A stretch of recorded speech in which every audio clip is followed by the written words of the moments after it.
Assalamualaikum teman-teman. Kira-kira teman-teman di sini sudah pada tahu belum mengenai urban farming? Yap, bener banget.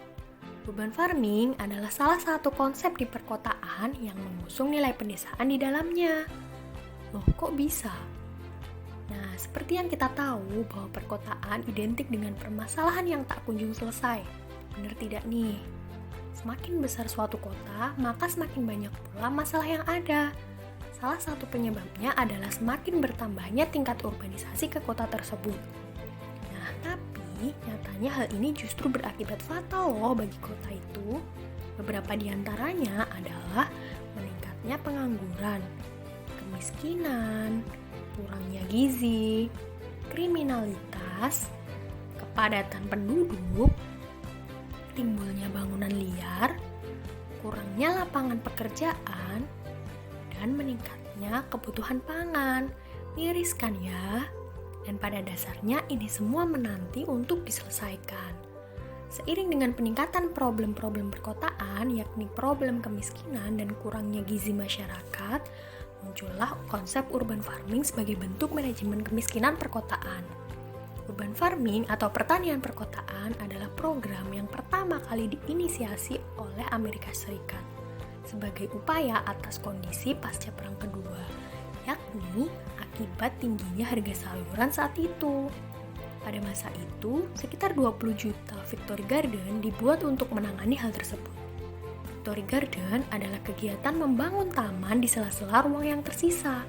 Dan hasilnya, wow, pemerintah Amerika Serikat mampu menyediakan 40% kebutuhan pangan warganya secara mandiri pada waktu itu. Program ini kemudian diterapkan di beberapa kota di Indonesia untuk mengatasi masalah kemiskinan perkotaan dengan membantu masyarakat miskin tetap terjamin kualitas hidupnya. Konsepnya adalah memberdayakan masyarakat miskin untuk dapat menghasilkan bahan pangan secara mandiri. Beberapa kota yang sudah menerapkan program ini adalah kota Surabaya, kota Bandung, dan lainnya.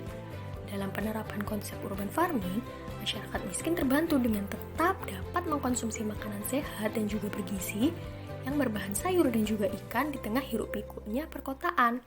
Dengan terpenuhinya bahan pangan dari hasil bertani sendiri, maka dapat meningkatkan kesejahteraan karena dapat mengurangi pengeluaran untuk bahan pangan dan juga dapat menghasilkan pendapatan sendiri. Bahkan manfaatnya tidak cuma di situ. Program ini turut berkontribusi dalam penyediaan ruang terbuka hijau kota dan meningkatkan ketahanan pangan kota. Wah, keren kan? Konsep utama dari urban farming ini adalah memanfaatkan lahan kota yang padat dan terbatas sehingga dapat mengentaskan kemiskinan perkotaan. Nah, urban farming juga turut meningkatkan keterampilan masyarakat miskin. Karena pada dasarnya problem pengentasan kemiskinan yang paling utama adalah minimnya keterampilan masyarakat. Oleh karena itu, sebelum dilakukan praktek urban farming, dilakukan pelatihan berkebun untuk masyarakat dengan tujuan memperlancar prakteknya. Dalam prakteknya, terdapat dua jenis komoditas yang dikembangkan, yaitu budidaya ikan dan budidaya tanaman hortikultura. Nah, program ini tentu tidak lepas dari bantuan pemerintah. Biasanya, bantuan ini diberikan berupa paket benih ikan, pakan, media, pupuk, polybag, dan lain sebagainya. Nah, namun, pada dasarnya program yang baik tidak akan berhasil tanpa adanya perencanaan yang matang.